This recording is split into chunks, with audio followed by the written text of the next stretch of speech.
Hello everyone, my name is Tyson, and today I'm going to be doing something of a discussion video where I try and tackle some of the biggest complaints about the Metal Gear Solid series' storyline, such as the iDroid, Fulton and wormhole extraction devices, clones, Fox Die, nanomachines, and their legitimacy as storytelling devices.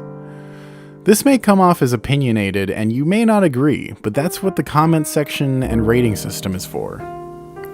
Anyway, I'm not going to go terribly in depth into the actual technology, more of the ideology of putting them into this alternate universe's timeline, while still feeling semi-believable. By the way, spoilers. Enough rambling, roll the intro.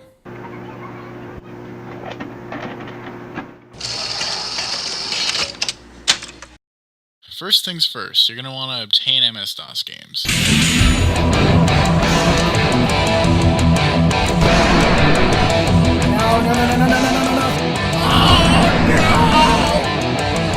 Let's get to the real meat and potatoes of the matter.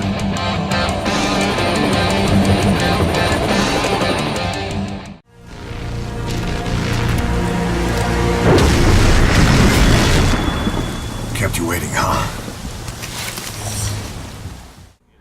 Well, I don't really know what to tackle first, but I suppose we'll start with earlier tech. From Metal Gear Solid 3 and Portable Ops to Peace Walker, we got the Fulton extraction system, as well as the Love Box and Tank Box. And from Peace Walker to the Phantom Pain, we got wormhole devices and the iDroid, a holographic handheld computer that assists in navigation, supply drops, requesting evac, etc. A bit of a drastic step considering we're not even close to capable of creating wormholes in our current time outside of things like the Large Hadron Collider. So why is it here? Well, considering the Philosopher's Legacy, a fictitious sum of money left behind by a group of multi-billionaire philanthropists in the 1920s, equivalent to trillions of dollars in today's economy, there was a large sum of money floating around in one place that doesn't exist in our timeline. This woman was found snooping around my underground vault. When she was captured, look what we found on her.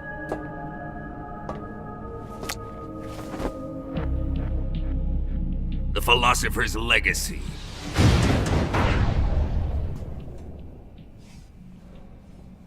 This microfilm contains all the information regarding the Legacy. You might say that this film itself is the Philosopher's Legacy. During the last Great War, the most powerful men in America, China, and the Soviet Union had a secret pact. The pact was a blueprint for defeating the Axis powers and creating a new world order. To secure victory in the war, the three countries pooled their resources to conduct the most covert types of operations and research. The atomic bomb, rocket technology, the Cobra unit. And they amassed an enormous sum of money to fund these projects, enough to fight the war 5 times over. That wealth is the Philosopher's Legacy. This sum of money is so vast that it could essentially be considered an unlimited resource in whomever's hand it resided in. That being said, also consider the fact that by 1964, the first playable era in the series, the Metal Gear universe's tech already far surpasses anything that we have today with the introduction of the Shagohod and blueprints for the first Metal Gear prototype. It is a revolutionary mobile nuclear missile system. A bipedal tank. As intercontinental nuclear-capable tanks, Metal Gear of which was a bipedal robot. I don't know about you, but I don't see any battle-ready mechs out there duking it out on the news. I also don't remember anyone bitching about the Shagohod being unrealistic back then, especially considering we're talking about the fucking series where for the longest time people were convinced that Ocelot got possessed by Liquid Snake's hand. His hand! Ocelot!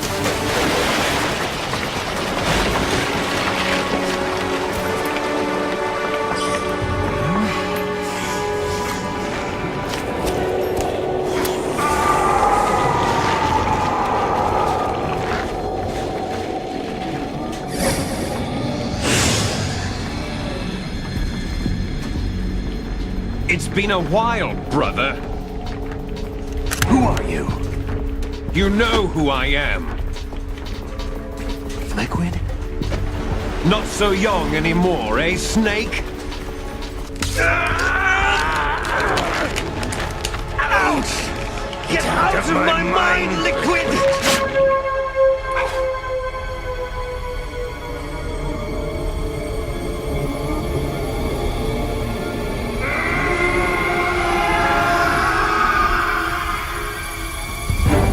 The price of physical prodigy. Few more years and you'll be another dead clone of the old man. Our raw materials are vintage, brother. Big Boss was in his late 50s when they created his copies. But I live on through this arm!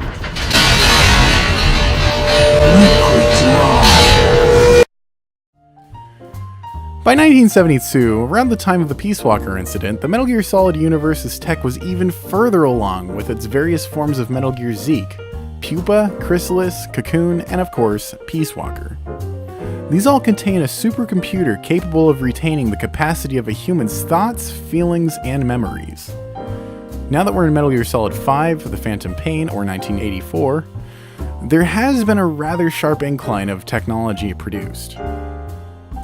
Think about Moore's Law for a minute. For most of you, this is going to be an "oh god, not again" moment. I get it, but for those who don't know, essentially it means the computer chip density, which is close to but not equal to the computer chip efficiency, doubles every 2 years, and that's only recently shown signs of diminishing returns. That said, considering how far along the technology was with the Shagohod and the then Metal Gear Zeke, it's not hard to extrapolate that perhaps the Metal Gear universe's tech was about 30 years ahead of our tech all along, if not even further along by this point. Alright, let's do some quick math to explain this with some raw data. From 1964 to 1972, 8 years passed. 8 divided by 2 is 4, so 2 to the 4th power, the technology had increased 16 times. By 1984, now 20 years after the Virtuous and Snake Eater operations, it had increased 2 to the 10th power, or 1,024 times. Do you see what's happening here? It's called exponential growth, and that's because, as in line with Moore's Law, it multiplies every set interval of 2 years. In other words, each 2 years is another times 2, or another power of 2. By the way, if you're not familiar with math terminology, that little number there, the power of, that's called an exponent. Now, a lot of people are mad about the holographic iDroid in Metal Gear Solid 5 versus nothing of the sort in MGS1, which takes place 21 years later in 2005. Now hold on, let's take a few things into context. Venom Snake is not Solid Snake. Venom Snake has a literal army to back him up and develop these ridiculously over-the-top sci-fi devices. Anyone going with me? As always, this is a one-man sneaking mission. Weapons and equipment OSP. Yes. This is a top-secret black op. Don't expect any official support.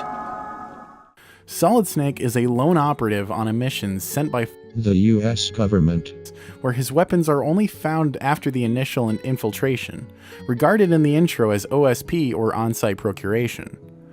Venom Snake's cloaking device is limited in usage, whereas the cloak you can unlock in MGS1 is unlimited while equipped. Venom Snake may have a holographic phone, but Solid Snake has nanomachines that keep him from dying, as well as providing a method of communication which allows him to know that he has an incoming call by vibrating his inner ear. This is Snake. Not to mention, the nanomachines are how the Foxdie virus identifies its victims. That seems significantly more advanced to me, especially considering you're watching Foxdie's origins in the form of the vocal cord parasites in MGS5, one of the first bioengineered viruses of its kind. Being able to specify targets is a lot more effective in stealth rather than wiping out anyone who speaks a certain language. On top of that, the Soliton radar is significantly more useful than the sound indicator from Peace Walker. While Metal Gear Solid 5's awareness is a lot more useful in a lot of situations, you still have to actually mark the people, and you can lose track of them after some time. Not to mention, that's not technology, that's the game's representation of Venom's actual situational awareness, which can be disabled in the options. Let's also not forget that in MGS1, you're fighting and sneaking through an army of Genome soldiers. Les enfants terribles. The terrible children. That's what the project was called. It started in the 1970s. Their plan was to artificially create the most powerful soldier possible. The person that they chose as the model was a man known then as the greatest living soldier in the world. Big Boss. But Father was wounded in combat and already in a coma when they brought him in. So they created us from his cells, with a combination of 20th century analog cloning and the super baby method. Super baby method. They fertilized an egg with one of Father's cells, and then let it divide into 8 clone babies. Then they transferred the clones to someone's uterus, and later intentionally aborted 6 of the fetuses to encourage strong fetal growth. You and I were originally octuplets. Octuplets? Yes. The other 6 of our brothers were sacrificed to make us. We were accomplices in murder before the day we were even born. With the completion of the Human Genome Project in the last century, the mysteries of humanity were laid bare. Thanks to Father's DNA, they were able to identify more than 60 soldier genes responsible for everything from strategic thinking to the proverbial killer instinct. Those soldier genes were transplanted, using gene therapy, into the members of the next generation special forces. That's how they became the Genome Soldiers. Whereas you're fighting and sneaking through invading Russians and native Africans in Afghanistan and Africa, respectively. There was Les Enfants Terribles, or The Terrible Children, in 1972, but that was essentially a test run. More importantly, they wanted the DNA of Big Boss to create an army of perfect soldiers, modeled after the perfect warrior. I don't know about you, but that all spells out the timeline making a decent amount of sense as far as why tech is moving so much faster in it versus our reality. Anyway guys, that's it for this video. If I go on any longer, it'll be nanomachines this, foxeye that, lolly loo lay low. My point is, I could go on. Make sure to like the video if you did, I assume you thumbed it down if you didn't, subscribe if you want to see more, and consider checking out the rest of my channel until my next video posts. Anyway guys, this is RetroHellspawn, signing off.